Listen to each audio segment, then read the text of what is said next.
Are you ready for the best damn sports talk show on the planet? Man, our nation, rise up. Every time, no.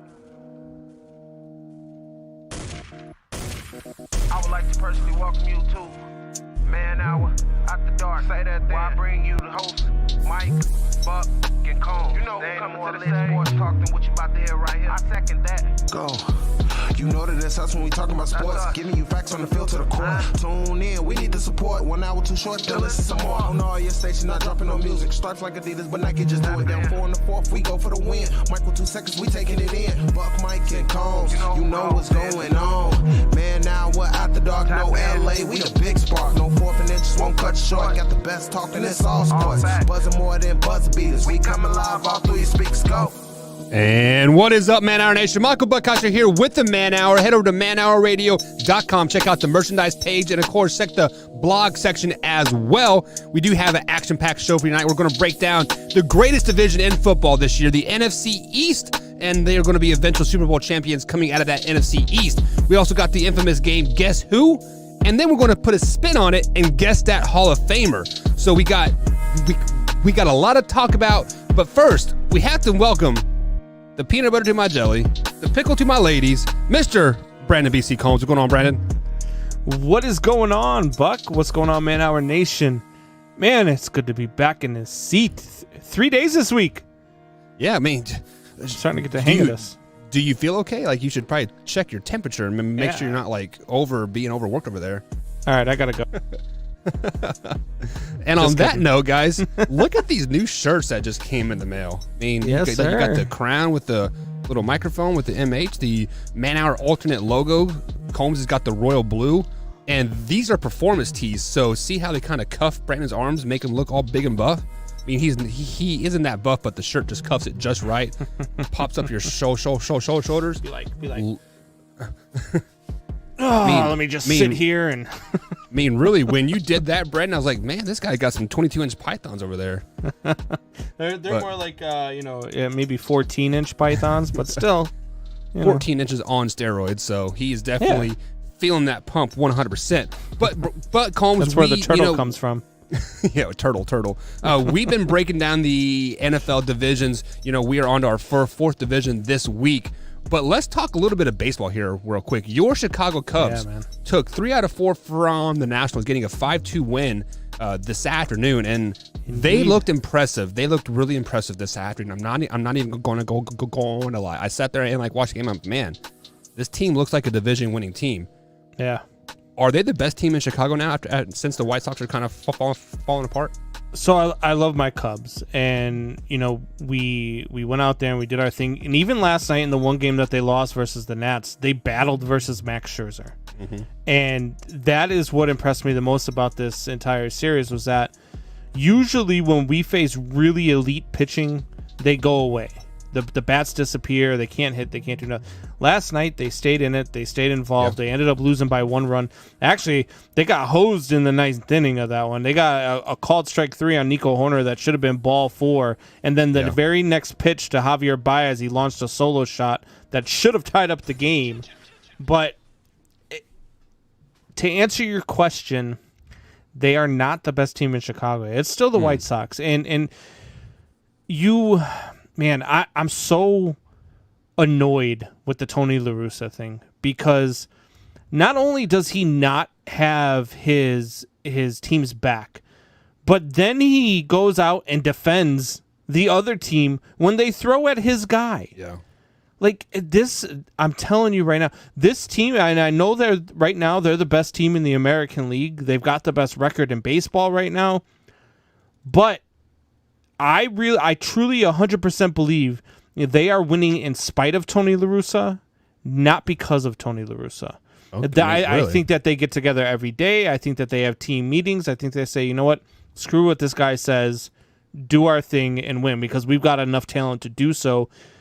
I mean, look, Tony La Russa is the same guy who, it was 2 weeks ago, they were down by 6 in the 6th inning. He brought in his right fielder to pitch. Down by 6 runs in the 6th inning, brought in his right fielder to pitch. I mean, that it's just, and it's questionable decisions like that. And look, I say it all the time. People are like, well, I mean, they're winning baseball, so calm down. Okay, well, a couple years back, and I know it's a different sport, the Bears were winning football games, but they had a kicker who all season long showed them that he could not kick a field goal, and it cost them in the playoffs. Cheers. So now you're going to go in all season long with a manager who shows you he can't make the right decisions and that he doesn't even have your team's back. Yeah. He's going to cost you in the playoffs. And that sucks for the White Sox. It really does.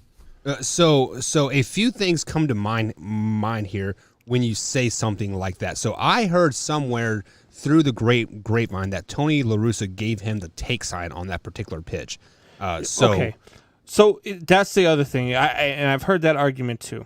Let me ask you this.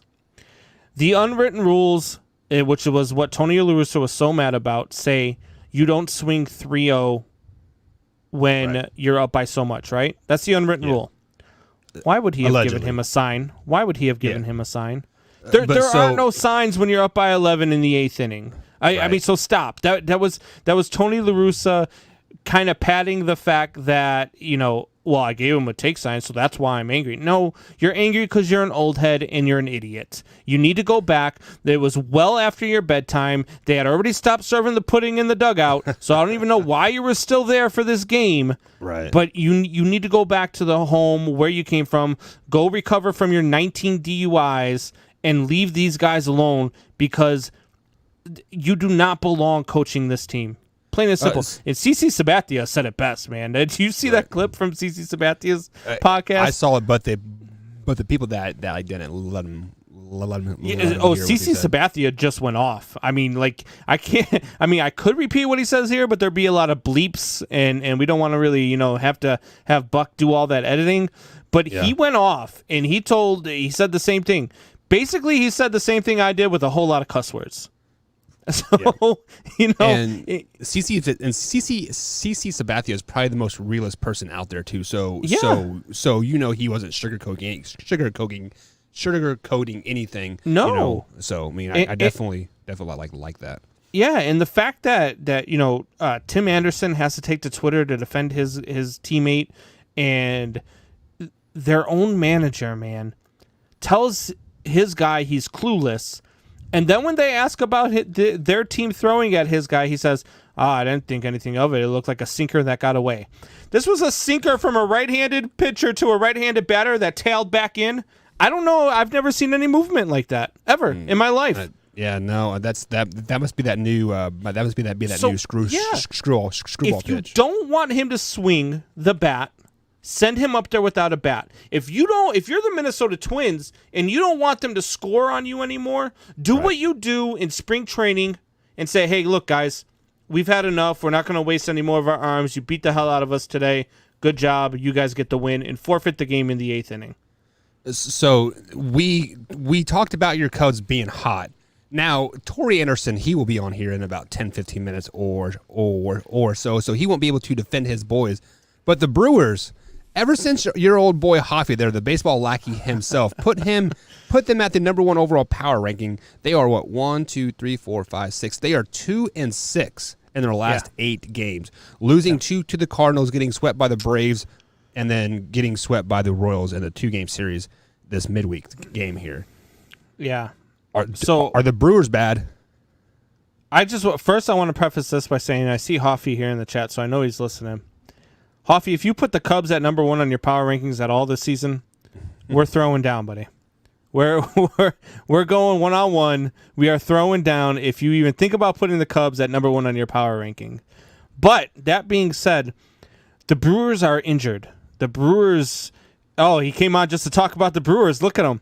Yeah, but no, the Brewers. The Brewers are hurt. I mean, you've got Christian Yelich who can't stay healthy, but he's doing all sorts of American Family Insurance commercials. You've got a pitching staff. Look, Corbin Burns was out for 2 weeks with an undisclosed injury, aka COVID, but he was out for 2 weeks. So, they've just been. This whole division is what we said it was going to be from the beginning of this season. We said this was going to be a division that was won by a team that's just barely over 500, and that's what these teams are going to be. They're going to be bounced back and forth, below 500, above 500. That's just what this entire season is going to be in this division. And the Cardinals are coming back down to earth too. They started off hot. Yep. They're coming back down to earth as well. I think they've lost like something like 4 out of their last 7 or something. So they're starting to come back down to earth. They got a big series with the Cubs starting tomorrow, and we'll see what that brings by the end of the weekend. I'm hoping the Cubs are in first place by Sunday night. And I'm not here to defend my Brewers at all. They are 4-14 since that Dodgers series. Yep. 4-14. And Thank the you, offense is anemic. Yeah. And they've been anemic all season, though. Even when they were winning, they were anemic. They were winning on the heels of the pitching. They were. But wasn't that you saying that they didn't have any pitching? And I tried to tell you that I said, no, they're going to have pitching. They're going to struggle to score runs. Their pitching's faded away, too. Year. I mean, they had a hot couple of weeks, but they haven't done anything since. And the Cubs, it's more the relievers. The relievers haven't been as dominant as you would think they would, because the starters are going out there and throwing some damn good games. And it's been like night and day with the Cubs, because the Cubs started out until April 17th. The entire league's pitchers were hitting better than them. And ever since then, ever since April 17th, they've got the best offense in baseball. So it's just been night and day. I think that, at some point the Cubs will, come back down to earth a little bit. They are hitting the crap out of the ball right now. And like I said, you weren't on yet, Tori, but I said the most impressive game in this national series to me was the loss last night to Scherzer, because they battled and they stayed with him. They kept battling. They knocked him out in the 5th inning. And to me, when the Cubs face elite pitching, usually you can chalk that up in the loss column, and it's usually not even a close game. They stayed with him. They battled. They hit the ball. They made him throw pitches. They had professional at-bats. The Cubs have the best bullpen in baseball right now, and the White Sox have the second best bullpen in baseball right now. However, the Cubs are not getting any starting pitching. I mean, the starting pitching has been pretty bad for the Cubs. So that's why, they're, I think, now 2 games over 500. The Brewers are going to hang in there. I still think that this is the division won by either the Brewers or the Cubs. I think the Cardinals fall back down to earth. I think they're that team that just started out of the gate hotter than everybody else. Yeah, the Brewers were without Wong. They were without Yelich. They were without Kane for 2 to 3 weeks. And that's going to have an effect on your offense. And it's going to be a couple of weeks for Kane and Yelich to even get back into the swing of things. Wong's starting to hit the ball already, but it's the other two that still haven't found their swing yet. And I'm just proud. It's been like 24 hours and Yelich isn't back on the DL yet. So, well, you are definitely winning on that atmosphere. So, guys, we're going to take our first break of the night. We see people in the chat. Welcome everybody. Welcome Drew. Welcome I see Hoffy in there. I see Nana in there as well, guys. Welcome to the show. Welcome to the show. So after the break, we're going to play the world infamous game, Guess Who? It's a simple yes or you ask a yes or no question and guess who the athlete is. So we'll be back here on the Mid Hour, guys, to play that particular game. Hang tight.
And welcome back to the Man Hour, guys. Michael Buckhuzzle and Brandon Combs and Tori Anderson tonight. If you missed any part of the show whatsoever, you can find us on iTunes, iHeartRadio, and of course Spotify, or simply head over to youtube.com/Man Hour. Hit that subscribe button, hit the bell icon as we upload the clips each and every day, 5 to 6 times every day, Monday through Sunday, 365 days a year. So let's go ahead and bring the boys back onto the screen here.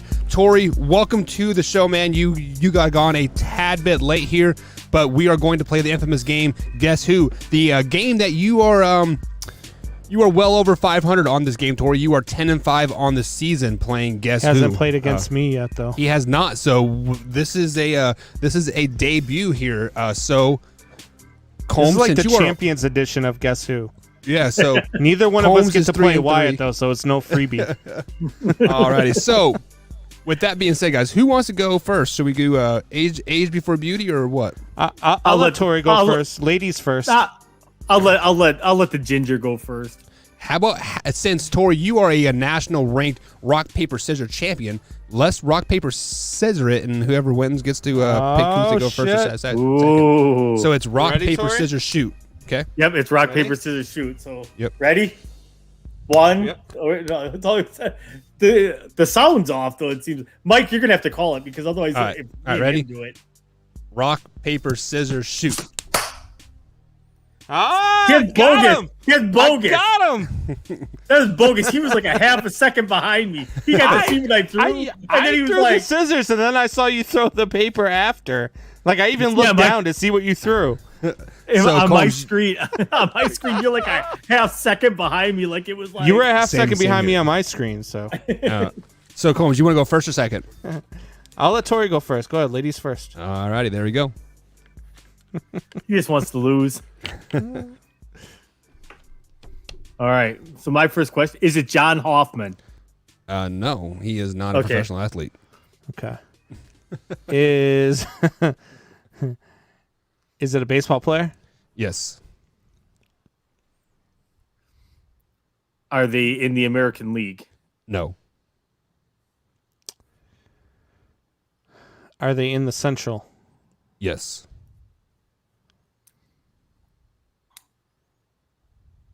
Are they a pitcher? No.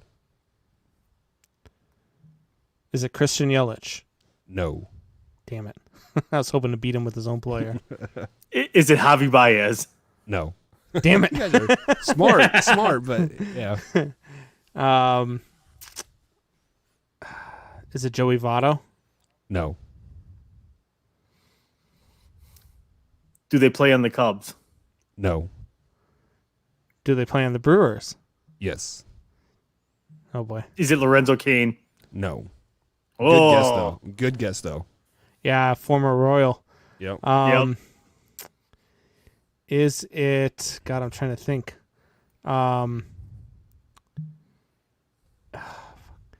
What's the Chinese guy's name? I can't no, think it's of not it. him. It's not him. Dang it. What's which his one? name though? There's a couple of them on the team. It's not a Chinese guy. How about that? Okay.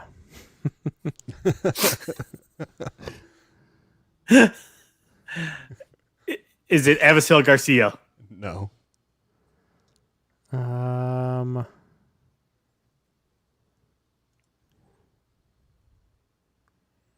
God, is it Vogelbach?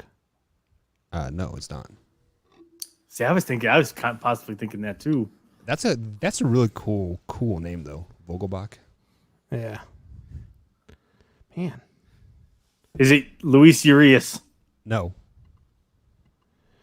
I'm trying to think. Fuck, are you sure this guy plays for the? Are you sure the guy plays for the Brewers? Yeah. Yeah. All right. Let's see here. Is it Josh? No, you said it's not a pitcher. It's not a pitcher. Wait, that's his yes/no question. No, you asked that. He was just confirming. I know. Oh, okay. I'm just Is saying. I was it- giving him crap. Is it Travis Shaw? No. Is it Omar Narvaez? No. Oh, I know it. Is it Jackie Bradley Jr.? It is Jackie Bradley Jr. Yes. Yeah, that would have been my next. I was debating between him and Narvaez. See, then you guys had me question, like, shit, does he really play for the Brewers? And I went back to the roster. I'm like, yeah, he plays for the Brewers. So I'm like, I was like, wait, Buck wait gonna a be second. like, it's Manny. I was gonna be like, Buck's gonna be like, it's Manny Pena. I'll be like, we traded him. I even let you go first, and you lost that one, Tori. I don't know what to tell you. Confidence booster. I gotta let you get comfortable. Oh, okay. Right. All right, so Combs, you go first on this next one. Is it a football player? It is. Do they play in the NFC? Yes. Do they play in the NFC East? Yes. Is it Dak Prescott? No. Best Is it quarterback in Danny the league, though, Dimes? right? No. Is it Zeke? No. Saquon? No. Damn. Do they play for a team that we have not mentioned a player from them yet? We've only named Cowboys and Giants. Yeah, so answer your question again. How about this? He does not play for the Cowboys or Giants. Yeah. So no. Or yes would have been the answer for that one then. Okay, so yes. Is it Jalen Hurts? That is not. Is it Fitzmagic? It is not. Is it Zach Ertz? No. Zach Ertz Do they no play- longer plays for the Eagles, by the way. Yeah. He doesn't. He got traded. Right? What? Didn't They Zach didn't Ertz trade get him traded? yet. He's not traded No. yet. yet. They want to trade him. But no, it is not Zach Ertz. Is it Chase Young? It is not. Do they play for the Eagles? Yes. I think I know it. Greatest team in the division. Is it Fletcher Cox? No. Is he your homeboy's brother, Jason Kelsey? No. Damn. I forgot he played for the Eagles, though. That's a good one. Is it Miles Sanders? It is Miles Sanders, the top 5 running back in all of NFL. How did I not know that? The Miles That's Sanders. such a horrible Because they have like 7 running backs on that roster. Yeah, but Buck had Miles Sanders ahead of frickin' King Henry as a top running back last year. I certainly did. How'd that work out for you when Jordan Miles Howard Sanders decided had to- a bad year because Carson Wentz had a bad year because receivers couldn't catch the ball, so they kept Carl putting guys Wentz in the box. Oh, okay. because Carl Wentz is a terrible quarterback. All right, so you guys are 1-1 all the night. This is for all of the marbles here. So Tori, boy. you get to kick it off first. Oh, the marbles. Is it LeBron James? No. Oh. I figured have been because something. I figured Is it a- I figured because you were going like clutch, hit that 3 last Is it night. a basketball player? It is not a basketball player. Is it a baseball player? It is a baseball player, as Kirk Cousins chimes in and says, hey, it's not Kirk Cousins. Either way. It's, I wonder if that's Chris Sims too. is so it's a baseball player. Are they playing the American League? I'm not good with this yet. No, not the American League. Sorry. Do they play in the National League East? No. Do they play in the Central? Yes.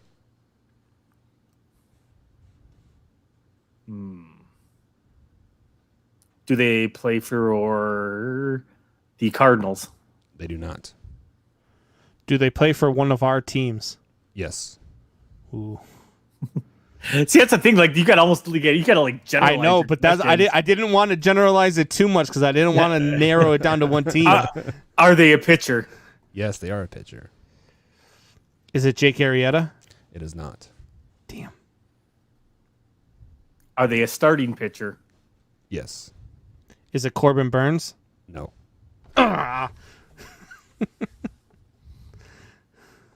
Is it that one guy from the Cubs?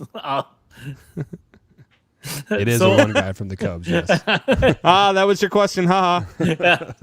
Is it Kyle Hendricks? It is Kyle Hendricks. I couldn't think of his name. That's what I was going to Winner, chicken dinner, baby. So I gave it right to him. Like, brain fart. Can't think of his name. one thing you guys have to realize is I am horrible with like names. So probably the easier name for me to say, I'm going to probably pick that player nine times out of 10. I'm just throwing it out there. So Combs, you get a couple minutes to kind of boast about it. I mean, this is your first win over Tori, so let him have it. It's your floor for 3 minutes. I'm actually not going to boast about it. You know what I want to talk about, Tori? And I want to actually include you in on this. Let's talk about how stupid the unwritten rules of baseball are. Can we do that? Because I am so... Like, this whole thing with Tony La Russa has me completely fired up. Like, I can't stand the thought of a manager who doesn't have his players back and defends the other team. Like, am I insane for having that take? No, because I'm right there with you. I'm like, the fact that you are so triggered about this, I love, just because you're so fiery and passionate. That is the best part about it. And I was really sad that I kept trying to get, hashtag La Russa has dementia going on Twitter, but apparently I was the only one that put it out there. So really hard to go The trending. only reason he still has a job is because he is friends with frickin' Reinsdorf, and there is no way that Reinsdorf is ever going to fire him and make him look silly in the middle of all this. And any other owner would have let La Russa go that night. Look at what they did. Look at what him and Dave Stewart did when they were with the Diamondbacks.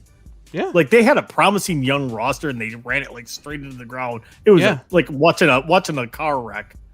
I was down on this hire from day one, man. I don't like it. He's going to cost this team in the playoff. If he is still the manager in October, I will not pick the White Sox to win the World Series.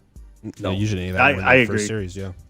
So Drew says he has been pissed for 2 days about that whole situation. So yeah, it's Holmes maddening, not the man. only one. Like, yeah, I had to read that twice. I thought it said Drew said I've been pissing for 2 days at first. he could have been liquid straight out the booty hole, but.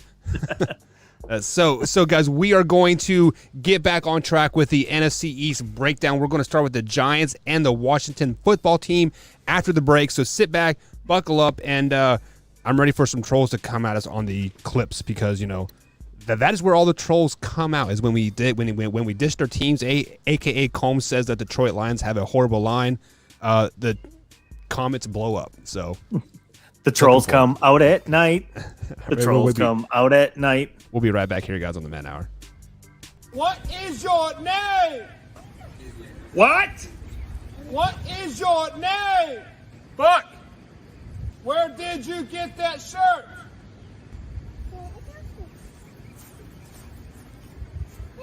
It's funny that you should ask that. Head over to manhourradio.com. You can pick up the shirt up. $15.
Brought to you by Brooks Roofing and Siding. Contact them at 812-868-7663 or online at brooksroofingin.com.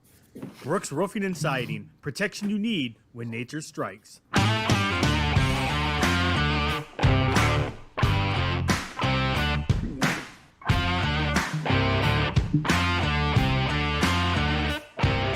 And welcome back to the Man Hour, guys. Michael Bucks, I1, Tori Anderson, and the Brandon Combs, Man Hour _Combs, Man Hour _Tori. You can find me at Twitter, Man Hour _Buck. So, guys, it is time to get into some NFC East schedule breakdown, the 21 predictions. So, we're going to start with the New York Football Giants first. They finished last year 6-10. Saquon Barkley missed most of the season. I think he played one game, and they struggled. They started the season off 0-6, and then they won a game, then they lost two games in a row. But then they rattled off 4 games in a row and also to win the final game of the season to finish out 6-10, finishing second in the NFC East last season.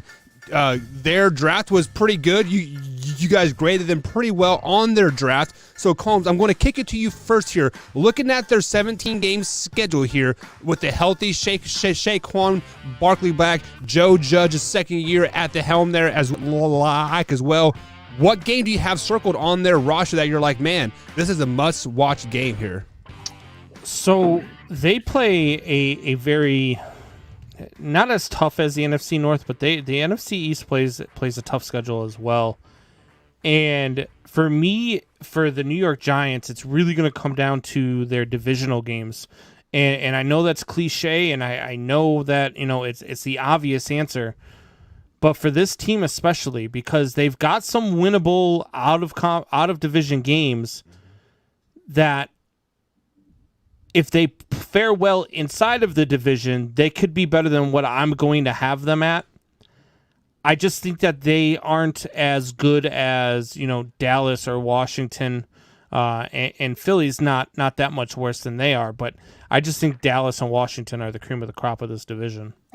So, what game do you have circled that you like? They think is a must win or a game changing win? Like I would say Week 4 versus the New Orleans Saints. If they can go into New Orleans and get a win over New Orleans, because the following 2 weeks they play Dallas and the Rams.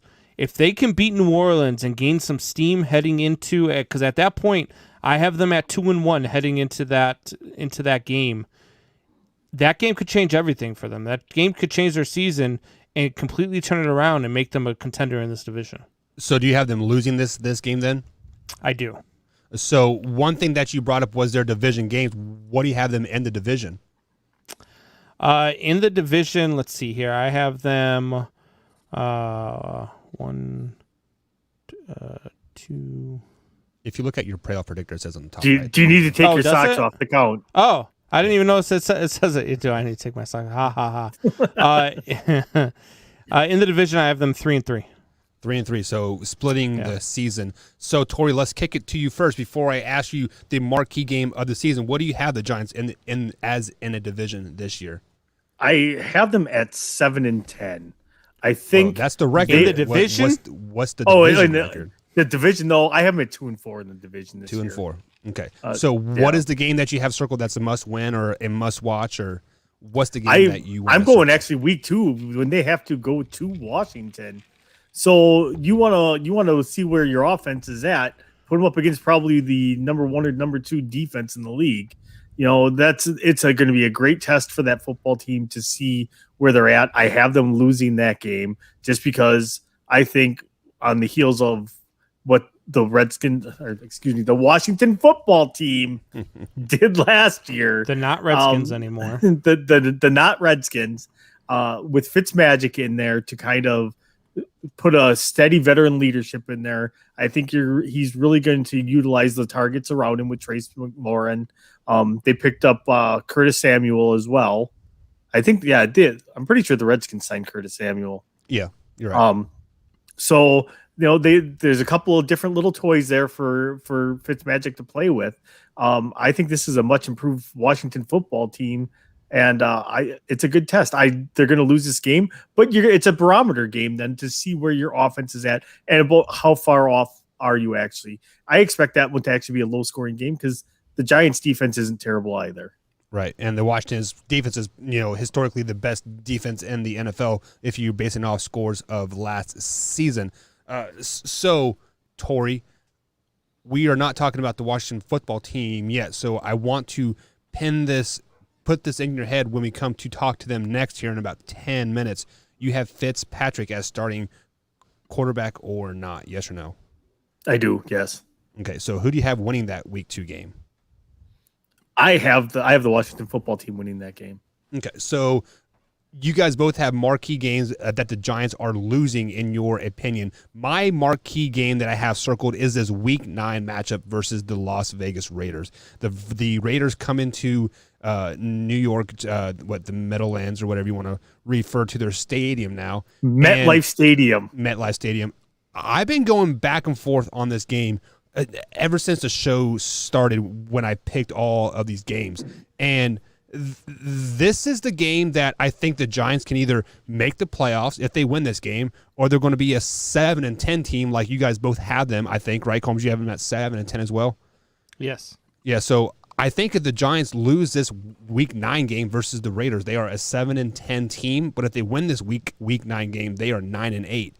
And I actually have them going 9-8 this season and winning that Week 9 game, going into a bye week and preparing for the Tampa Bay Buccaneers. And that game I have circled as like as well, because I believe Joe Judge used to be on the coaching staff with Bill Belichick versus Tom Brady, right? Or with Tom Brady? Yes, he was the special teams coach. Yeah, so he probably knows how to defeat Tom Brady. So again, am I saying that the Giants are going to beat the Bucs? No, I'm not saying that at all. But I would not be surprised. This is a Monday night game here. I would not be surprised if it's a 10-7 score or a 14-10 type of score there. Do you guys possibly see the Giants hanging with the Bucs that Week 11 game, that Monday night game? I don't. I don't see any way they hang with the Bucs. I mean, look, in the NFL regular season, I mean, anything can happen, of course. Right. But it really just depends on how Tampa Bay's playing at that point. But just on paper, I'd have Tampa winning that game by 3 touchdowns. So let me ask you this: the Giants went 6-10 last year without Saquon Barkley in the lineup. Are you saying a healthy Saquon Barkley is only worth 1 win? Yes, I am. He is. Yeah. He's a good running back, but the last 2 years he's had major injuries. Right. So eventually, I don't care who you are, it's going to wear on you a little bit mentally. Your body's going to feel good, but now you're going to have the creeping doubt is what's going to come in. Can I do this and can I do that? Until he has like a couple of games, he's like, all right, I'm comfortable. I'm back. This is what I'm going to do, and this is what I can do. I think it's going to be a little bit for him to maybe feel that way, but. Okay. I don't think he's going to have that big of an impact. I will say the biggest thing for them this year is going to be how Daniel Jones progresses as a quarterback in year 3. Mm-hmm. He has weapons galore on that offense, but if you can't hit them when they're open, then they do you absolutely no good. So they've got him a bona fide number 1 right now in Kenny Golladay. They still got Darius Slayton. They've got Sterling Shepard. They've got Evan Ingram. They got Saquon back this year. So literally there are 0 excuses for Danny Dimes this year. So who is the team MVP this season, the 21 season, Combs? I'm putting it on Saquon Barkley, even though I just said he's only worth 1 win. But in order for them to be at that 7-10, in order for them to be better than that 7-10 that I have them on, again, if they go out in that Week 3 game, beat New Orleans before they head to to their 2 divisional games between Dallas and Washington, they could really turn their season around. And Saquon Barkley needs to be everything that he's poised to be if they want to do that. Tori, what about you? Team MVP. I'm going to actually go with the defensive player for them for their team MVP. Their defense all hinges. It's a guy that the Packers gave up on because he can't cover the pass at all, and that's Blake Martinez. But the one thing Blake Martinez does do well, he tackles. Right. And he tackles. He doesn't miss a lot. And I'm going to say that Blake Martinez has a big year for them this year with that defense, because that front 7 is one of the better ones in the NFL that nobody knows anything about. Right. If you look at the statistically last year, I think they were a top 10 defense, I do believe, last year. Or maybe just out, or maybe just outside. But this is a defense that's young and that's improving. So I'm going to go with Blake Martinez to have a big year. Yeah, and I'm going to go with one of their offseason acquisitions and a wide receiver here, Kenny Golladay. I think he is going to be the the engine to this team, because like if Kenny Galladay has a great season and able to stretch the field down, stretch the field, and that gives Shaquan a lot more room to run. So go ahead and confirm our overall picks, guys. Tori, you had them going 7-10. Correct, 7-10 on the year. I think next year they'll be a hard team to beat. They're going to be a hard out next year. Okay, Combs, you have 7-10 as well. 7-10. Yeah, and I had them going 9-8. So I think Shaquan is worth 3 or 4 wins at least. So I'm going to give him that. Excuse me. So moving on to the next team here, we have the Washington football team. They obviously made the playoffs last year. They had a losing record. They were 7-9, but they still made the playoffs regardless. And they gave the Tampa Bay Buccaneers a run for their money in the playoff game as well. Heineke came out and did his thing, but however, the Washington football team did part ways with Alex Smith this season, signing Fitzmagic in the offseason to kind of fill that void here. So, Tori, I'm going to kick it to you first on this particular one here. What game do you have circled on their 17-game season here that is a must-win, must-watch, that type of thing? Week 3 versus the Buffalo Bills at Buffalo. There again, if you want to be taken seriously, you have to go out and you have to beat top-notch competition.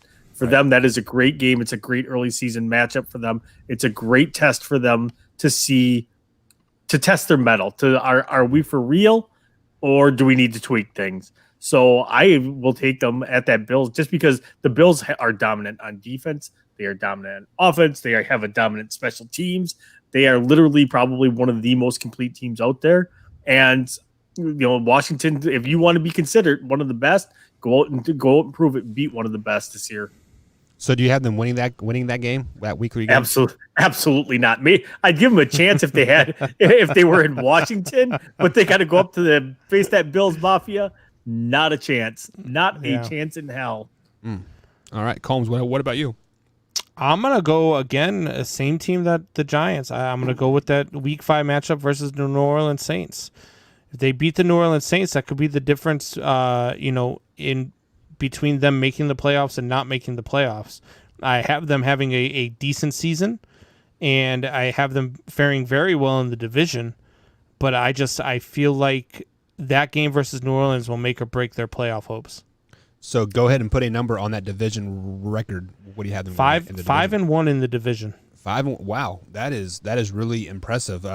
So I have a couple games circled here, and it is a rematch of the playoff game, that Week 10 game versus the Bucs. They're both coming off of buys. They're with their Week 9 buys.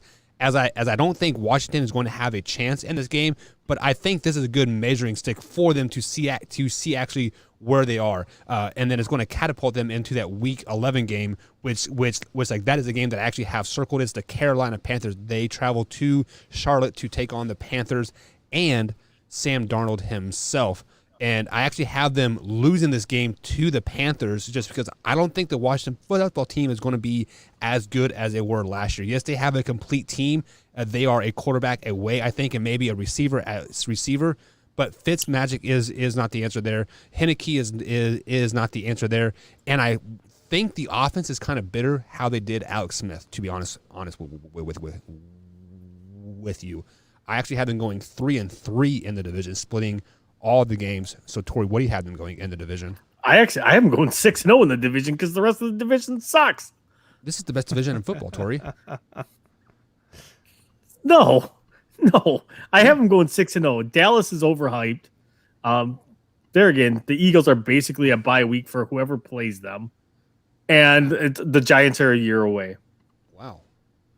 Wow. Okay. So you had that. So you at least have them 6 wins on the season. So what is their overall record, Tori? I have them going 13-4. Wow. 13-4. Holy 13-4. Mother of God. Oh, okay. So who are their Tori, 4 losses? Hook me up with your dealer, bro. Is that Bills? because you have the Buffalo Bills? Okay. Chiefs, Packers, and who is my other one here? Actually, I take them and I have them losing to the Chargers in Week 1. Wow. So you had them going into Mile High and beating the Broncos. You had them beating the Buccaneers at home. You had them going on the road to Vegas, beating the Raiders. Wow. Yes. Combs, did we hear that correctly? 13-4. I'm gonna grow. I'm gonna grow a beard just to show my belief in Fitzmagic. Wow. Okay, Combs, what do you have there as overall record? If it's 13-4, I'm quitting the show. I have them at 9-8 this year. Okay, that's a little bit more realistic, I think. Yeah. I mean, 9-8. I think so yeah. too. I mean, isn't that what you had the Giants as well? No, you had the Giants at 7. No, Giants at 7-10. So is that a division winning 9-8? It is not. It is not. Okay, because the NFC has not had a repeat champion since back-to-back Super Bowl wins from New England they won't have Patriots. one this year either. Yeah, so I actually have the Washington football team going 6-11 this season. I do have them starting the season off 2-0, and then the wheels kind of fall off. And that's why I had that circled game, that Week 5 game against New Orleans. Mm-hmm. I have them losing that game, but if they win that game, that puts them at 10-7, and that puts them really close to winning that division again. Yeah, I actually have them winning that Week 5 matchup versus the Saints, but that gauntlet of a schedule between Week 3 and Week 10. I mean, you play the Bills at Falcons, Saints, Chiefs, Packers, Broncos at Mile High, and then the Bucks. I mean, that's kind of a make or break stretch there, right, Tori? Yeah. 110%. I absolutely agree with you. But there again, the Saints are terrible. So I don't know where Brandon's getting that information that they're going to be good. If Jameis is at quarterback, Brandon's in trouble. I mean, we will break down the Saints, coming up next week here. But the only thing that they lost was their quarterback. So I'm not for sure how they can be horrible. But one of the Washington football team's biggest off-season signing was the quarterback of Ryan Fitzpatrick, and they released Alex Smith, and they also signed Heineke to that 3-year, $25 million deal, I think it was. Combs, do you see Fitzmagic starting the season for Washington? No. Yeah.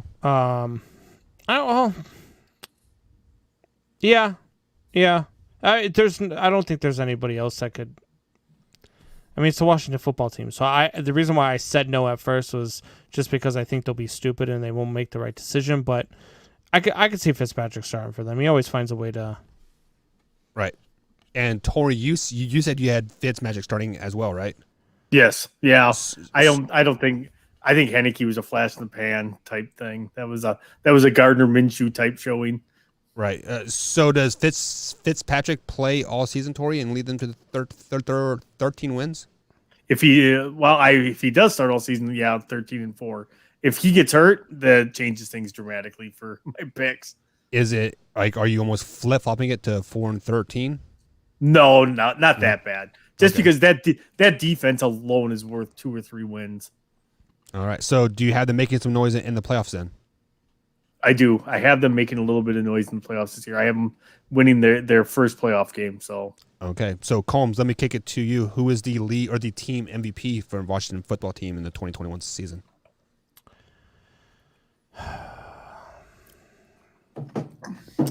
It's a tough one. I really want to go with Fitzpatrick. Yeah. But I think I'm going to go defense here, and his name's escaping me right now. Chase Young. Chase Young, yes. Chase Young is going to be the MVP. What about you, Tori? I'm sticking on the offensive side of the ball. He was a surprise last year. He's not going to surprise that many people this year, but Antonio Gibson is probably going to be in the upper echelon of running backs after this year. Yeah, and I'm going to stay with Combs here and go on the defensive side of the ball, but I'm going to go to the other defensive end because I think they're going to be double teaming Chase Young all season long. I think Marquez Sweet has a huge season, and that defense is going to be very, very dominant this season. So, guys, any closing thoughts here before we head to our next break and jump into the next game? Yeah, I really think that I need to talk with Tori after the show and get the number to whoever his supplier is. 13-4. He's got Tori. some good stuff over What there. the fuck, 13-4. Like,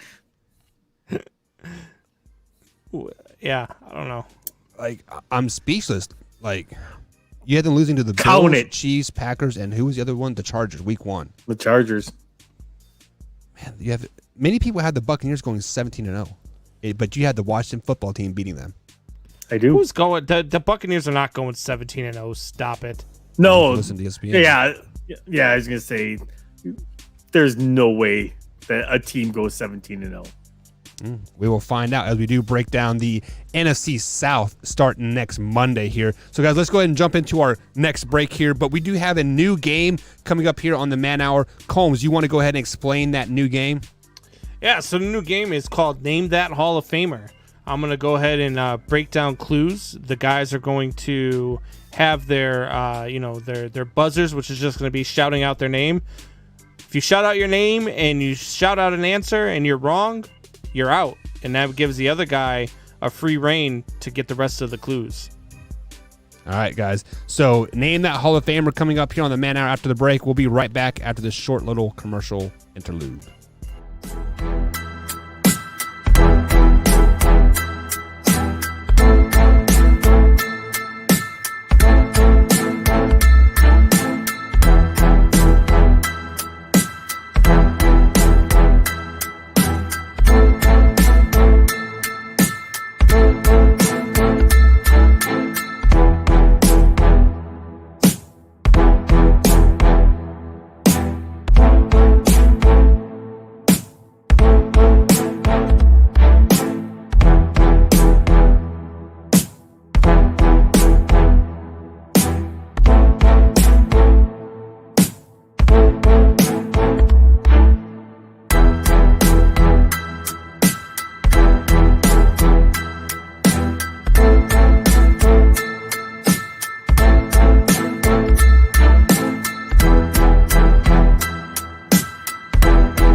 Man Hour Nation brought to you by Brooks Roofing and Siding. Contact them at 812-868-7663 or online at brooksroofingin.com.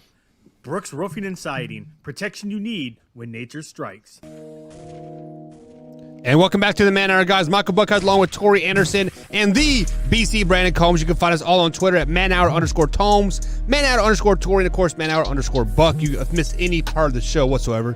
Find us on iTunes, Spotify, and iHeartRadio, and now Amazon Music as well. And then, of course, you can go to youtube.com/manhour. Hit that subscribe button, hit that bell icon as we upload clips from the show each and every day, all day, every day. Breaking news. What's Tyson Fury and Deontay Wilder have agreed to their third fight. Do you know why they've agreed to their third fight? Because there's nobody else in boxing. Yeah. That's pretty much what it comes to, right? Like, I mean, like, at what point do you like, you know what? I've lost to the guy. I don't even understand why boxing's still a thing. Nobody watches it. It's corrupt. It is the most corrupt sport in the entire world. Like, it is not. It's how they're like, oh, we have these giant purses, you know, and all this, and $150 for the pay-per-view. Like, no, nobody cares. The last boxing match that I watched was Pacquiao and Floyd. I didn't even watch that one. I caught it on ESPN. The last one I watched was Pacquiao and who was the other guy? He fought like 3 or 4 times. The last one I watched live, to be honest with you, was when Tyson bit Holyfield. 1997 just called Combs. Yeah, well, that was the one I watched. The last fight I watched on pay-per-view prior to that Pacquiao fight was Tyson versus McNeely after Tyson got out of prison. Wow. So let me bring up a comment here by Drew here. Drew says Rodgers will be the starting QB in the Saints this season. He is not going to the Saints. He's either going to be in Denver or San Francisco. It is more likely he ends up maybe in Washington Vegas than any of those things Brandon just said. No. What? Vegas, Denver, or San Francisco are the likely 3 options. Yeah. I'll tell you where he won't be.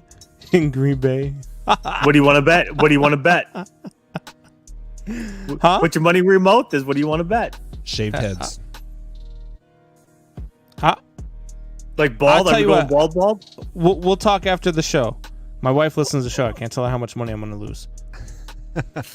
Or win. Combs it doesn't have to be money. Denver, we can bet whatever. It doesn't have to be monetary. Let's shave some legs. Let's shave some legs. Shave some wax. Loser has to wax their legs. It's no fair. I'm going up against an owner of the Packers. He knows what the bat behind the scenes stuff. Me and 25,000 other people. Yeah, I mean, basically, if you own a house in Green Bay, you're an owner of the Packers. So how about the loser has to do the ice bucket challenge? Do you guys remember the ice bucket show? Wife in the world. Look what she just came down with. There we go. A brand new bottle. Look at that. Yes, sir. Thank you, Michelle. Now the show will get on track 100%. I was gonna say, because like we were talking, like he said, oh, wax your leg. I would do that, but I don't have any hair the way it is. So, dude, I've got some ice legs. bucket challenge. Let's do the ice bucket challenge.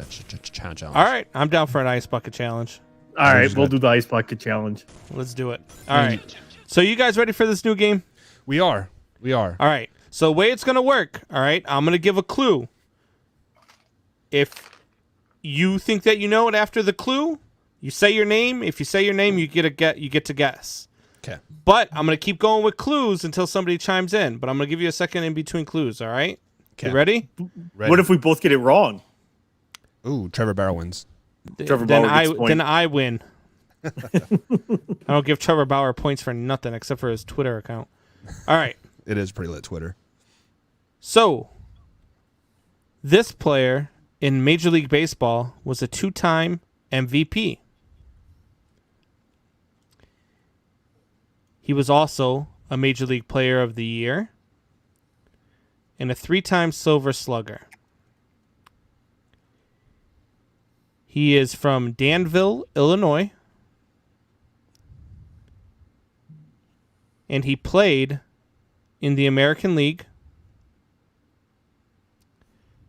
between 1974 and 1993.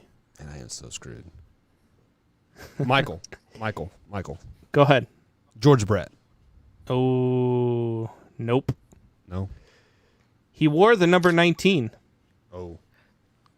I would have lost it there. Tori, it is the kid Robin Yount. It is the kid Robin Yount. See, Buck, you had to wait a second, man. You could have got it with the number 19. Probably not. Honestly, I don't know who that is. I couldn't tell you. I'm not even gonna lie. He is one of the only players to ever win the MVP at 2 different positions. Yeah.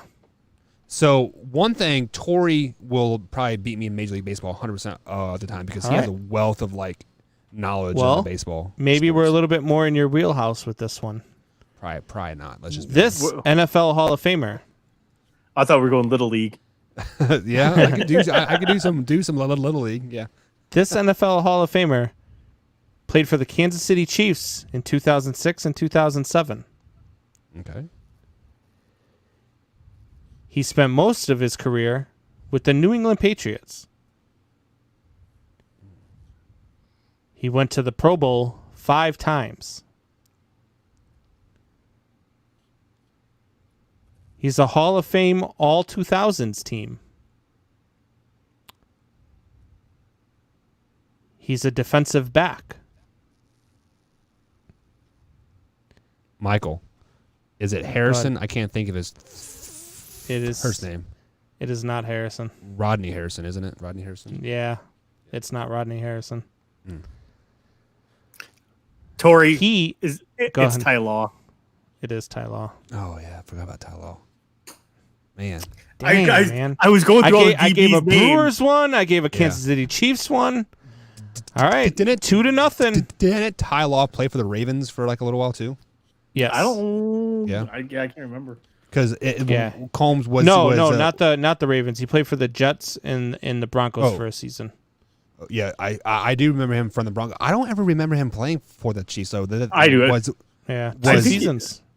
Was that his very last stop? Like after the No, Broncos and Jets? his last stop was Denver. He started all 16 games in both seasons with Kansas City. He had 6 interceptions in those 2 seasons. He had. Was that the year Trent Green was there and they went like 3-13? It was 2006, 2007. I don't know what the records were that year. Okay. All right. Man. All right, guys, ready for this? This is going to be a tough one for both of you guys. Yeah. This NHL Hall of Famer won 1 Stanley Cup. He hails out of Ontario, Canada. He's a 2-time WHA champ.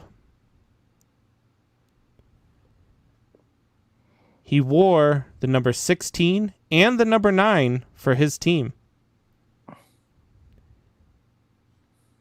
His son also won a Stanley Cup. So he's got to be old. He played for the Chicago Blackhawks. See, now you're going into where I'm thinking you're going, and Tori, I'm gonna go. Is it Bobby Hull? It is Bobby Hull. Wow, Tori's up 3-0. Buck, do you want to try to save some face with the last one? So I'm going to say the only hockey player that I know is the coach for the Coyotes. What is his name? You guys know what I'm talking about. The Wayne Gretzky, right? Gretzky. And then the most overrated hockey player of all time. Yeah. Gretzky's a coach now? Like he was a coach, wasn't he? For like Coyotes for like a He's little still while? coaching for him. No, I thought he was like part owner or whatever of them. No, he was part of the ownership group. I thought that brought them to Arizona. Yeah, he was coaching for a little bit though.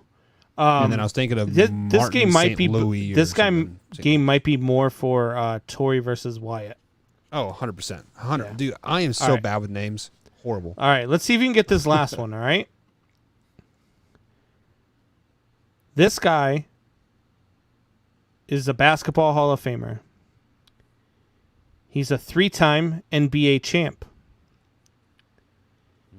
He won all of his championships in succession in the 1990s. His nickname is Euro Magic. He played for the Chicago Bulls. Tori, is it Tony Kukoc? Yeah, it is. That's where I was going. I was like, you couldn't just wait a little bit, Tori, and let him get one? God, No. I thought you were all about making people feel good. Yeah, I mean, so when you said 3, like I in my head, I took out all of the Chicago Bulls, Shaq, Kobe, right, and like I was thinking more of like San Antonio Spurs, but I don't. But I think said in the 90s though. Yeah, he did. Right. Yeah. So I was thinking the Worm at first. I'm like, oh, it's the Worm. I was thinking that too because he came in the second three-peat for the Bulls, right? Because he was with the Pistons. Yeah. When they, you know how many won it. nicknames this guy had? So his nicknames were the Croatian Sensation, the I do Waiter, remember that one. Yeah. That one I remember. the Yeah. Waiter, remember the Euro Waiter. Magic, the Pink Panther, the Spider of Split, Kooky, Alien, and Special K. Those are all horrible nicknames except for the Except for the Euro Croatian one. sensation. Yeah, that was pretty cool. The waiter too was a pretty good one because he did look like he'd be serving you at a table somewhere. Who gave him these nicknames? Was that all from Jordan? It's got to be from. Yeah, Mike was great at that stuff. But no, how did you guys like that game? I really do think that Wyatt versus Torrey. Yeah, that is 100% game toward Wyatt and Torrey. They're both. But Wyatt will lose if it's not basketball or football. Yeah. Yeah, I mean, I went there and I did all 4 sports, but I mean, I could certainly. I mean, you could step us all and go like NASCAR, and we'd all be like, I don't know. Maybe we'll play this game on Sunday night. Maybe we'll play this game on Sunday night. There is no such thing as NASCAR. NASCAR is not a sport. Any NASCAR I don't care who I offended. NASCAR is not a sport. Go Jeff away. Jeff Gordon, Dale Earnhardt, and Richard Petty, and you'll be friends for everybody over there, right? Yeah. I was going to say Jeff Gordon. Actually, fun fact. So my uncle was a Dale Earnhardt Jr., or not a Dale Earnhardt Jr., but a Dale Earnhardt fan. And he absolutely hated Jeff Gordon because he could like pronunciate his words and wasn't like a Southern hick. So I thought that was like the funniest thing ever. Like people hated Jeff Gordon because he could like talk because he knew how to enunciate. Yeah, this fucking white boy from North Carolina or wherever he's from. That's stupid. That was a big word that hurt my head. All right, guys. So we're going to take our next break. On the other side of the break, we got the rest of the NFC East to break down. We got the Dallas Cowboys coming up, and possibly the best team in the division, the Philadelphia Eagles, with their number 1 quarterback, Jalen Hurts. Is he a top 15 quarterback? Who knows? We'll find out here, coming up on the Man Hour, guys, right after this quick little break. Hey there, Mr. White T-shirt wearer dude. Mr. White shirt wearer dude. Do you wear the same shirt every day? Same shirt every day. Do you do the same thing every day? The same thing every day. Don't you worry, Mr. White shirt wearer dude. Now with Man Hour merch, you can spice up your style each and every day. From hats to beanies to shirts. We got you covered, Mr. White shirt wearer dude. Shop at manhourradio.com. T-shirts start as little as $15. Shop today. Why, thank you, manhourradio.com, for this awesome merch. Hats, T-shirts, $15. You can't go wrong.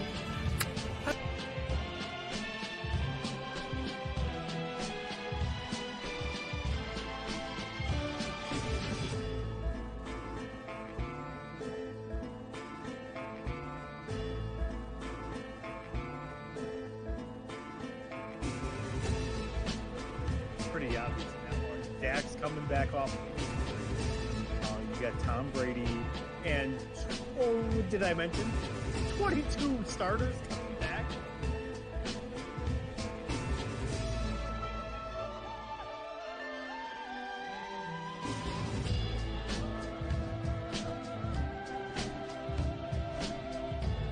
When I say Lamar Jackson is trash, I'm not saying he is the worst quarterback in the league. But he is definitely not the best quarterback in the league. When you say somebody is trash, it is based off the perception of the general public.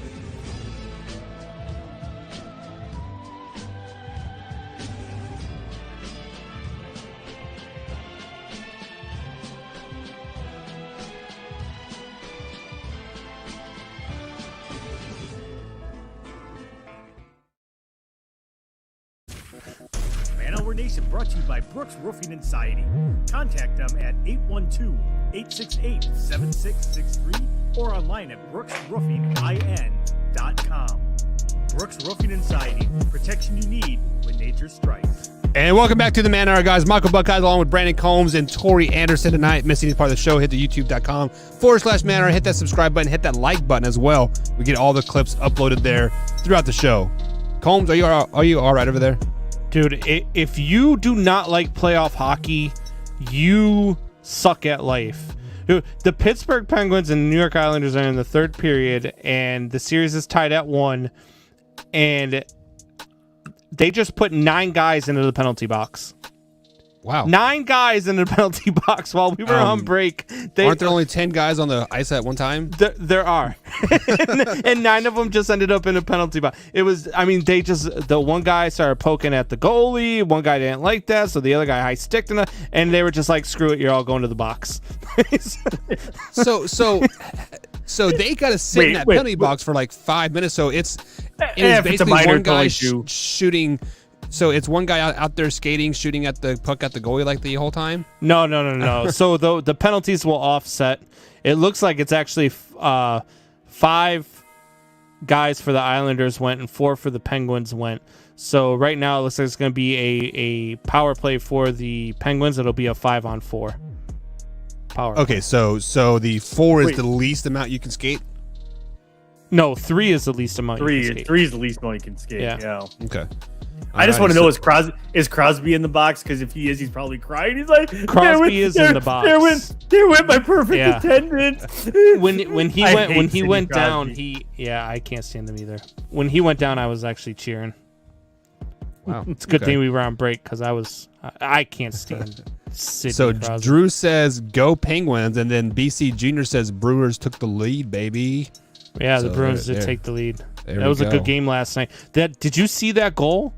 The goalie for the Washington Capitals just fell asleep behind the net. The Boston Bruins guy came skating in from the blue line, rushed behind the net, stole the puck, and just put it in, tucked it into the net. He just put it in.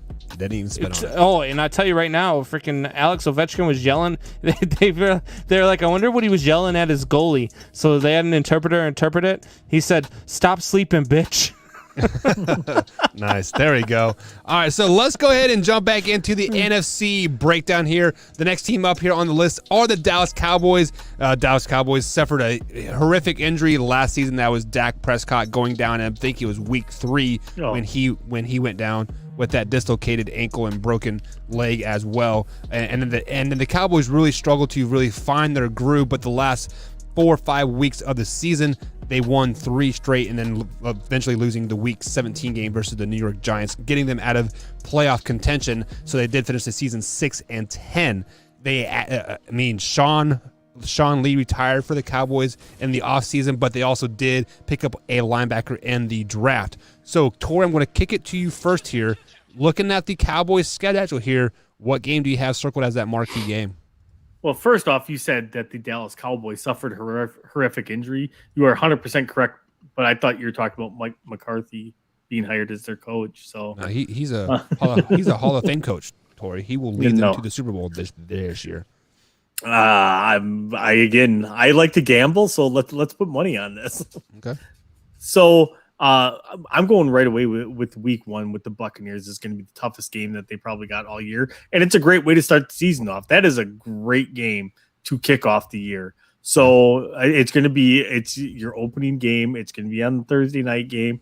As we know, the Super Bowl champs always open at home. So give me them, the Cowboys against the Buccaneers, opening night, kicking off the NFL season, and watching the Cowboys go 0-1. So you do have the Tampa Bay Buccaneers winning that game. Is it a blowout game? Generally, Thursday night games are for the home team. So, this is a little bit different because it's the opening day. So I mean, it's not like you're on short rest or like anything, right? So, but I do because I think the Cowboys are not very good. So you think that week 1 is a trend of what is going to happen through the 2021 season? Absolutely. Holmes, what about you? Marquee game. So my marquee game is actually going to be week 2 because I also agree with Tori. I think they're going to lose to Tampa Bay, but week 2 against the Los Angeles Chargers, it's a very good team, a very young and up and coming team, a team that I have doing very well this season as well. As a matter of fact, I think the NFC West is going to be the best division in football. But with that being said, in honor of our boy Wyatt, I think the game against the Los Angeles Chargers is going to be the game that turns it around for the Dallas Cowboys, and they go on a streak, and they end up being very well 4-2 in the division. I have them 7-5 in the conference, so I think that this team is going to do very well. I also have them winning this division. Yeah, so going off of what you guys said, I also have them losing that week 1 game, but then I have them winning 4 games in a row going into that Patriots game, which I do think the Patriots will win that game as Mac Jones will take over week 6 and we don't have any film on him. But the game that I have circled and the game that I'm going to be at because I have an amazing wife is the Dallas Cowboys versus the Kansas City Chiefs. I had that game circled just because like if the Cowboys well, no, well, like that. But the reason why I had that game circled is if the Cowboys can go toe to toe offensive wise with the Kansas City Chiefs, which I think it is going to be a shootout, hopefully a shootout, like 45-42 score. And if we see that Cowboys offense do that, I think that will catapult them into a 10-win season. And I also have them 4-2 in the division, Combs, but I also have them finishing 10-7 on the season. Tori, what do you have them overall record at? Overall record, I got them at 9-8. Okay. So I got them going 2-4 in the division. Wow. I can't stand this guy tonight. Like he is smoking the good stuff. I don't know what it is. I don't know where he got it from. Like it's laced with something. But anyway, I have them at 11-6. I have them at 11-6. I have them losing to Tampa Bay week 1. Then I have them winning until week 8 when they lose against the Minnesota Vikings in a game that they shouldn't lose, but they do. Mm-hmm. And then I have them winning the next 2. I have them losing to Kansas City, winning the next 3, losing a game to the Giants, then losing to the Redskins, then losing to the Cardinals, but then beating the Eagles and have them finishing 11-6 and winning this division. I lied. I don't have them at 9-8. I have them at 8-9. Okay, which is still kind of mean. I guess that's kind of Dallas Cowboys. This team with Dak Prescott last year that makes them think that they're going to be 8-9. They were the best offense with Dak Prescott last year. When you have no defense and you can't stop anybody. The defense didn't play well for the first 5 weeks, but for the last half of the season, they might have been one of the best defenses in football. Right. I will tell you right now, there is no way. All right, and you know why? We're gonna make some bets on this football season, man. Their head coach is what's going to hold them back from being a good football team. You know what? I agree with you that their head coach is a problem. He's the reason why I will not have them in the Super Bowl, but he is not the reason why they won't go 11-6. He has shown that he's very capable of being a good regular season head coach. I don't know. I don't get it. Dak Prescott does things with this offense that nobody else can match. I think Dak Prescott is a top 4 quarterback in this league. And I don't know how much more he has to prove to people other than being injured and still leading the league in passing for 5 weeks after being injured. It wasn't 5 weeks. It was like 2 or 3 weeks. And what does that tell you about your defense at that point, that you had to throw for 500 yards every for the first 6 the weeks? Defense, the defense was playing bad. They were scoring 35 plus points a game, and they were still losing. I agree with you. The defense was bad in the first half of the season. Second half of the season, they were the best. But second half, so you can't just discount what they did in the second half of the season last year. Yeah, I can, because they were terrible.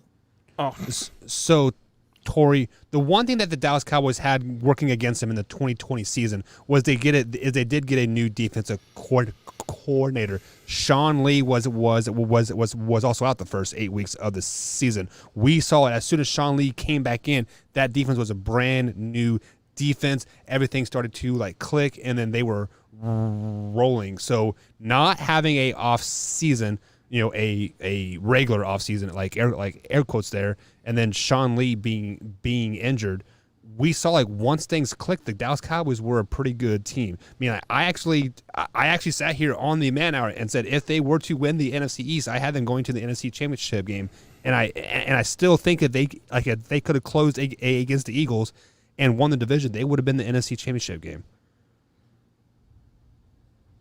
Now who's smoking the good stuff? That's some good Chiba you got going I don't on disagree there, with them. Nah, there was no way. Not a chance. This is an overrated team. Okay. It is hands. Ezekiel Elliott is one of the most. the running back. Ezekiel Elliott is not that good of running back. And there again, but this comes down. The numbers do not to the head support coach, your though. theory there. The numbers, and trust me, I don't comes- like Ezekiel Elliott, so I was looking, and we had this conversation last year at the beginning of the season when we started talking about our running back rankings, and I tried like hell to keep Zeke out of even my top 5, and after looking at the numbers, I had no choice but to put him at number 1. Like I couldn't, because you just can't deny it. The numbers, they're so far superior to anybody else's numbers. Look at McCarthy though. McCarthy does not run the ball. Every year he talks about run the ball. He does not run the ball. He is not a good. That's fine. He doesn't run the ball. He doesn't run the ball. But Zeke is good coming out of the backfield and catching the ball too. Zeke is a very versatile back. And Zeke, I'm telling you, man, to say that he's overrated, to say that he's not as good, it's just a false statement. He is. He's over. He's not even in the top 5 of running backs in the league. Yes, no. He is. I would put him in the top 10, but not in the top 5. Total off topic here, but who are your top 5 running backs in if Zeke isn't in there? So you got CMC's number 1. Okay, I'll give you that. You've got Aaron Jones is in there. I wouldn't put Aaron Jones number 2 though. I would put Aaron Jones probably number 5. You got Alvin Kamara, who's probably the number 2 back in the league. I would put Imagine Saquon that Barkley. He's got a Packer number 5. Imagine that. But the thing, you can't deny it. The guy's got like 30-some touchdowns. You can't deny Zeke. You've got 30-some touchdowns over the last 2 seasons for Aaron Jones. How many of those were through the air though? Quite a few. So he does both. He's probably just as good out of the backfield as a receiver as he is a runner. So you are saying that since Zeke gets the ball out in the flats more, just like Aaron Jones, he isn't a top 5? I mean, no, he is not. I think he's an overrated back. I mean, you're kind of counter-cutting yourself there. He doesn't have the burst. He doesn't have the breakaway speed. He doesn't have anything like that. The guy has run in 5 seasons. 5 seasons that he has run the ball. He's run for 6,384 yards. I'm trying to find his stats for last year. I don't understand. His stats from last year, he almost ran for 1,000 yards again last year in a very inept offense after Dak went down. Yeah, they had 8 or 9 guys in the box. He ran for 979 yards last year. He ran for 6 touchdowns. What does that say? That doesn't say elite back to me. Well, and what are you talking about? He scored 46 touchdowns in 5 seasons. Aaron Jones has got 30 in 2. Oh my God. Okay, so you gave us 3. You gave us CMC, Alvin Kamara, and Aaron Jones. What other 2 are top 5? I'm trying to think here. Zeke had a down year last year. Aaron Jones last 2 seasons, he doesn't even have more rushing yards than Zeke. That's because he does both. So does Zeke. He's a rushing rushing about? Right. So go total yards then. Look at the whole picture instead of trying to fit your own narrative. Because you're trying to fit your own narrative, you're not looking at the whole picture. You're like, oh, rushing yards. Look at total yards then. Compare them total yards. All right, so let me take a look here at total yards. Last year was 1317 for Zeke. Last year was 1459 for Aaron Jones. The year before that was 1558 for Aaron Jones. The year before that was 1777 for Zeke. So they're both on par. Now what do they got touchdowns wise? I'll give them that then. What do you got touchdowns wise? I mean, Aaron Jones had 16 last year. Zeke had 12. Aaron Jones had 9 last year. Zeke had 6. Like you're rushing? You can't. Yeah, rushing. If you look at, I thought you're doing. I thought you're doing like I didn't realize you broke it down receiving and rushing. I'm like, but okay. All right, so but it's 2 totally different style offenses. You want to go to receiving touchdowns. Zeke has had 2 in each of the last 2 years, and Aaron Jones had 3 last year and 2 this year. Zeke's overrated. Zeke is totally trash. blew up his argument. Totally blew up Zeke his is argument trash. with facts, and he's like, Zeke's overrated. I don't care. I don't care. He's a Cowboy fan. We are still missing two running backs who round up your top 5. And if you have to think about it, that means you are really starting to like stretch. Let's just be honest. No, there's the numbers just they blow you out of the water. You have no leg to stand on against Zeke being a top. I don't care if you don't have him at number 1, because I'm fine with CMC and maybe even Saquon and a couple other guys up there ahead of him. But to say no, Kamara's not better than Zeke. Stop it. Stop. He's just a product of a very good offense, is what he was. And that's what he'll always be. If you put Kamara on any other offense in the league, he's not as good as he is in New Orleans. You could say that about almost anybody. That we could play the what if. No, you can't. I could put Zeke on any team in this league, and he does the same thing. No, you couldn't. Yeah, you're gonna put him on the not better. You're gonna put him on the Jets, and he's gonna be good. No, 100% with that offensive line that they built in the draft. Le'Veon Bell thought he could do that there too, and Le'Veon Bell is not Zeke. Le'Veon Bell was done. Le'Veon, well, in his even Pittsburgh told him he was done. So let's go ahead and swing back to the Dallas Cowboys here. Combs, who is their league MVP or their team MVP this season? Zeke. No, I'm just you joking. knew that was coming. It's Dak. Dak's going to be the MVP. Dak's going to be the MVP of the league this year. So he's going to be the MVP of the Cowboys as well. Wow. Okay. Tori, what about you? I'm going to agree. I think Dak will be the team MVP of this year. I'm not giving him the MVP of the league. However, I am going to give him comeback player of the year this year, though, too. I think Dak does have a big year this year. And I'm going to go on Dak the has a big side. year, and they're 8-9. Yep. God, you're such a Packer fan.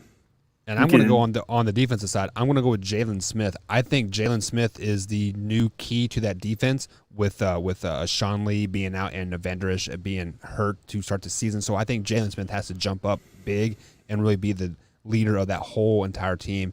And how good he plays is how good the Dallas Cowboys play this season. So before we move on, let's go ahead and put the win-loss total on there, guys, just for one last time. Combs, what do you have them at? I have the Cowboys at 11-6. 11-6. Tori? 8-9. And I had the Cowboys going 10-7, winning the NFC East this season. Same. So moving on to the next team here, the team that was 4th in the division last year, just not very good. They let go of their quarterback in Carson Wentz to bring up the second-rated worst quarterback in all of NFL, and that is per football reference. I want to add second worst quarterback in all of starters. So, and that is the Philadelphia Eagles. So, Combs, we're going to kick it to you first here. What's that marquee game, man? Look, I'm going to preface all this by saying I said last year when everybody was all about Jalen Hurts and Jalen Hurts should play, they should sit Carson Wentz, blah, blah, blah, blah, blah. Jalen Hurts was a better answer last season than Carson Wentz was, but he was not the answer.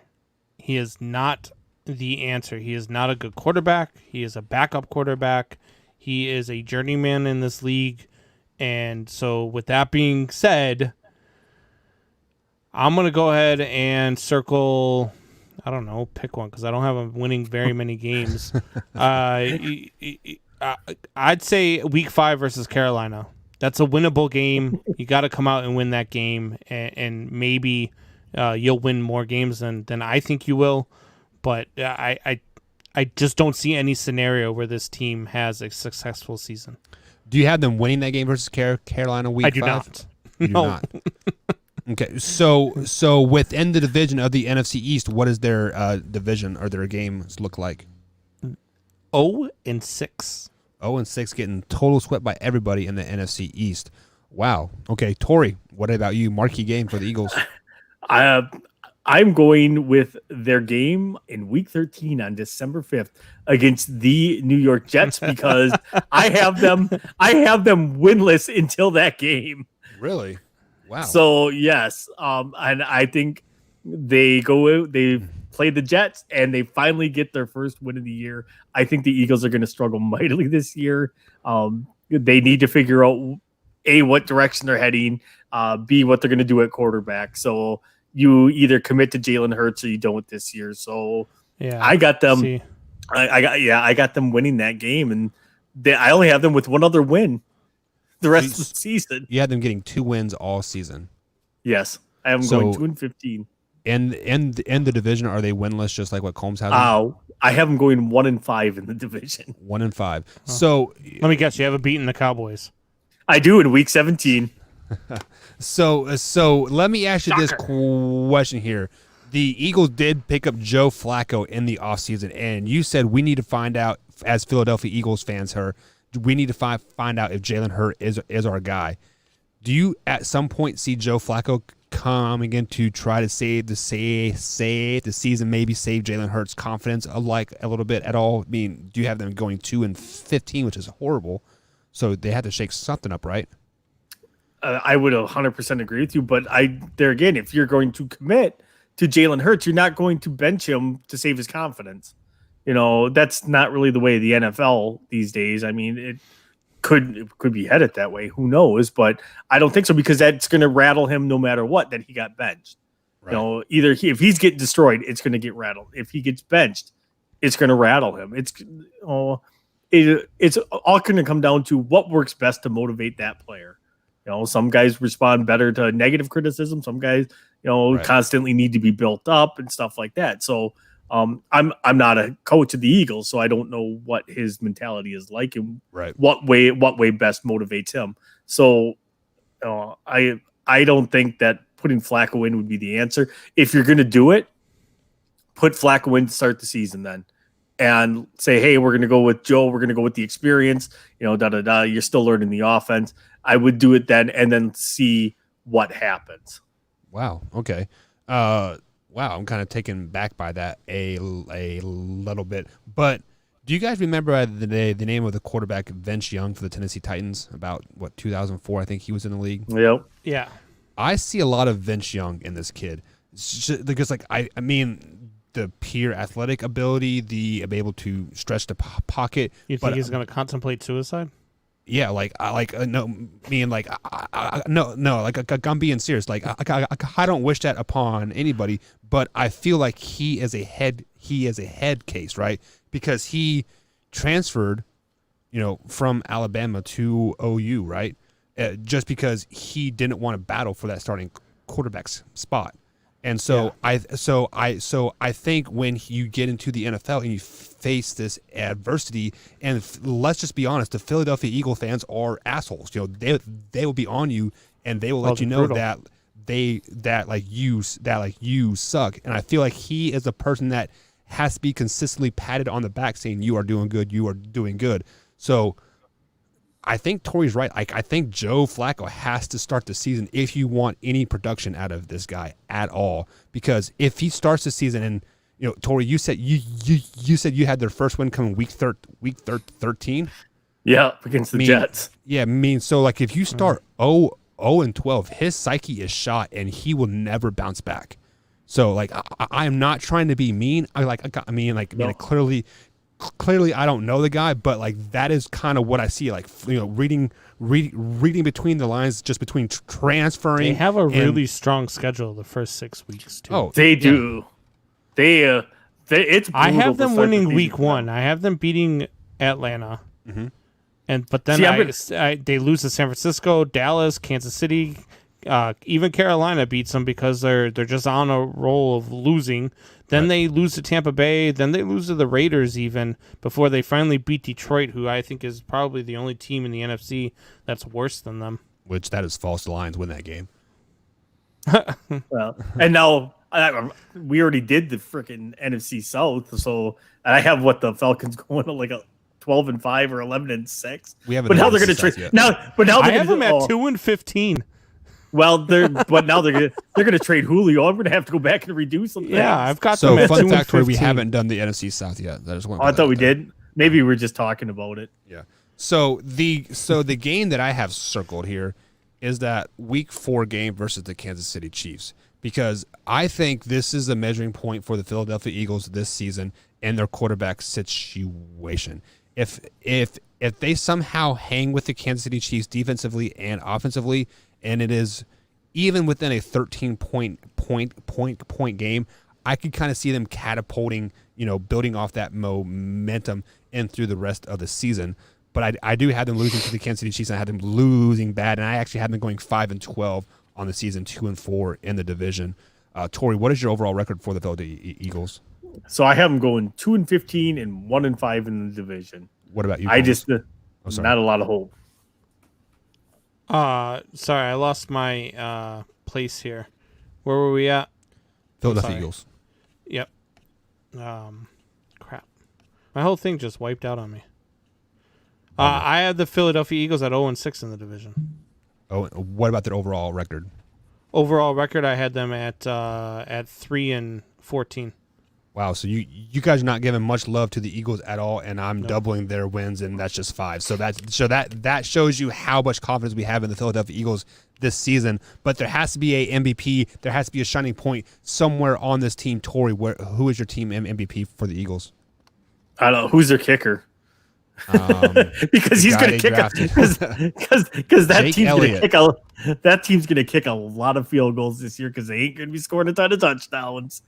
Their place kicker is Jake Elliott. I feel like he's been there forever. And he's not. He's only been there probably 4 or 5 years. I don't know. Yeah, he's only 26 years old. So yeah. Yeah. So yeah, give me the kicker for the win. Yeah. Just because that's the Eagles season in a nutshell. What about you, Combs?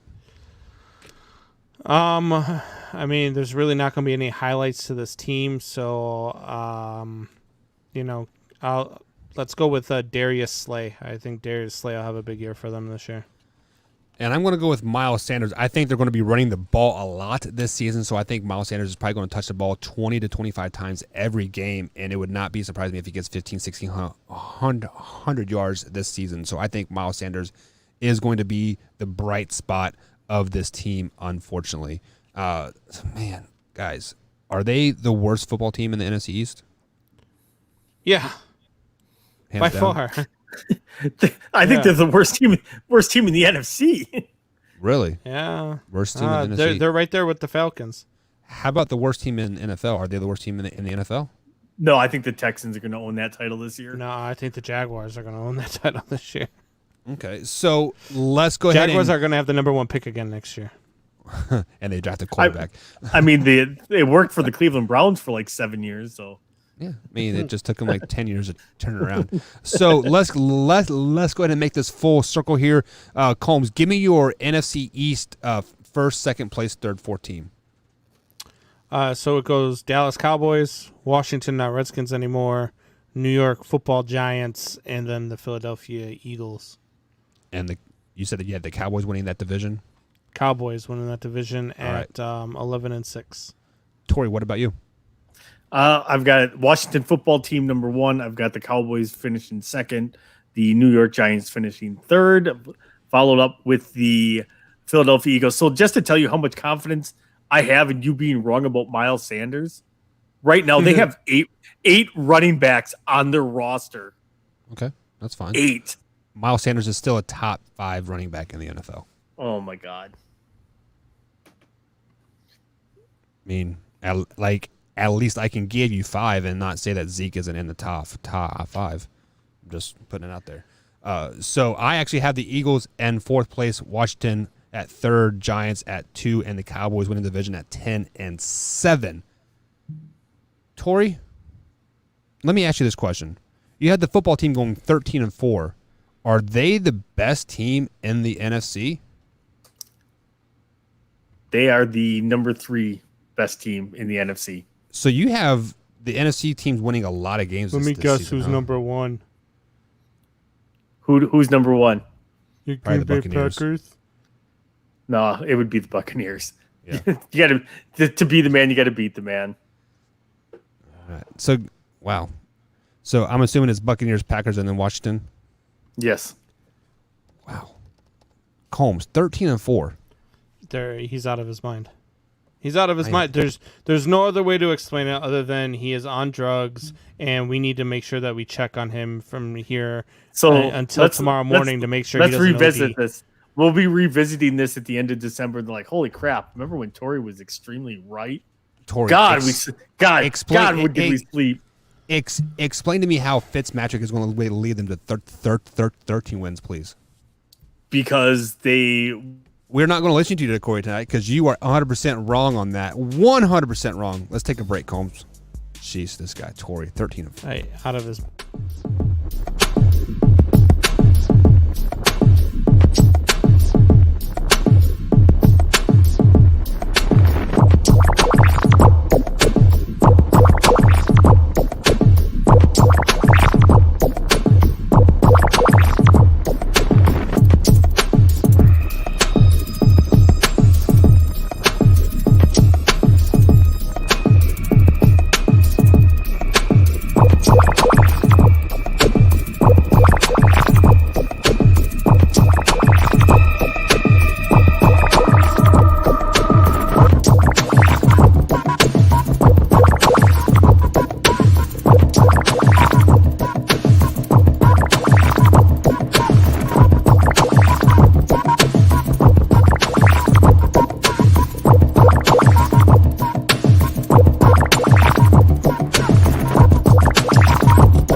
Man Hour Nation brought to you by Brooks Roofing and Siding. Contact them at 812-868-7663 or online at brooksroofingin.com. Brooks Roofing and Siding, protection you need when nature strikes. And welcome back to the Man Hour, guys. Michael Buckeyes along with Brandon Combs and Tori Anderson at Man Hour _ Combs, Man Hour _ Buck, and Man Hour _ Tori, all on the old Twitter machine, guys. So we've broken down the NFC East here. We gave you all of our predictions, but it is time to open up the phone lines, open up the chat to all the fans that are out there. So you guys want to talk about anything, let us know, and we'll be gladly to talk about it. But Combs, I want to talk about a little something first here, and that is the unwritten rules of baseball. We see when a player hits a bombing home run and they do the whole bat flip thing, 9 times out of 10, their next time up to bat, they're going to get thrown high and inside to just say, hey, you don't do that, or you don't swing at a 3-0 pitch. You don't do this. You don't do that. Are you okay with the unwritten rules of baseball nowadays? Of course not, and I keep saying this, and I'm going to continue to say it. I am not okay with the unwritten rules of baseball, and not only am I not okay with them, what I would be okay with is the next time that one of these pitchers says, oh, you know what, I'm going to take matters into my own hands, and I'm going to throw a pitch at this player for whatever the reason is, I want the batter to throw his bat back at the pitcher. You throw your weapon at me, I'm going to throw my weapon at you. You want to throw a ball at me? You want to try to hit me with a 94-mile-an-hour fastball to the head? I'm going to hit you with my bat as hard as I can in your head. It's right. I'm so sick of it. It's dumb. Stop throwing at guys for stupid stuff. You shouldn't be throwing intentionally at a player anyway, because really, somebody's going to die.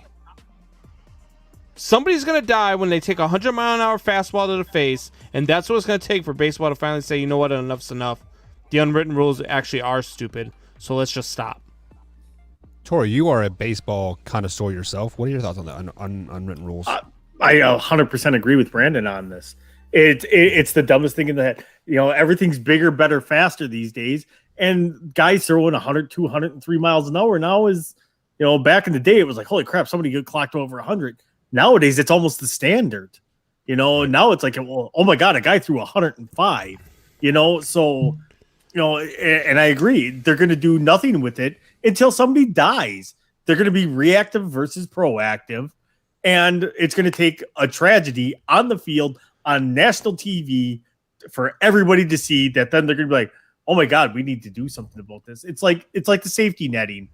Well, we don't really need that. Oh, wait, somebody got drilled in the face. Oh yeah, we should probably do something about that. So, I agree 110%. The unwritten rules are dumb. It's like, oh, you're up by 6 runs and you shouldn't try to steal a base when you're up by 6 runs. You know what? Dumber things have happened. What if all of a sudden they score 7 runs and we're down? So exactly. The unwritten rules, get rid of them. They're just stupid. It's it's like politics. It's old people making up the old rules. Right. So I've been kind of going back and forth on this since this question was proposed. And so the one thing that I do not like about the unwritten rules is that a batter cannot show up a pitcher, but if a pitcher shows up a batter, it is A-okay.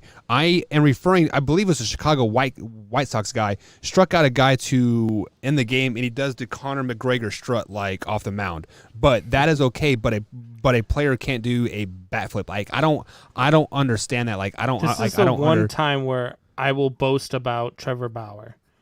When Trevor Bauer says, do your thing. If you hit a home run off me, go ahead and flaunt it. Stop with the silliness. Stop with the idiocy. Because when I strike you out, I'm going to do the same thing. I'm going to stare you down as I leave the mound. I'm going to do stupid stuff. You see it all the time. Yeah. Like, it makes no sense. It is the generation that we live in. Like, I mean, you work hard to do what you do, so why not celebrate, right? Like the bat flip, the strutting, etc. But Combs, I want to debunk of your whole policing of the baseball here a tad bit, because it was last week when we saw what was it, four fights in five minutes in the hockey game. It was the Capitals versus Rangers, right?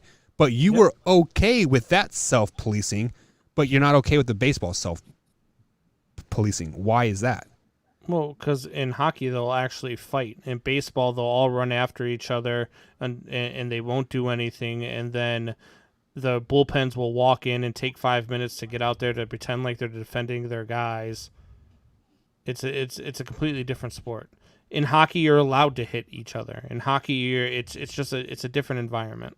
It's not even close to being the same. But you are okay with that self-policing, but not, because that's throwing the game. inside. The game is different. Like I mean, are you? Is it part of the game to intentionally hit someone in baseball? I mean, if they're doing something wrong, yeah. If they're doing steroids or banging on trash cans, no. The thing is in baseball, if you hit someone, you're out of the game. In hockey, you're sitting in the penalty box for 2 minutes or 5. So how would you self-police baseball if you can't throw at somebody? Get good, scrub. I don't understand that. Like, how does that self-police? Doesn't be better at your job.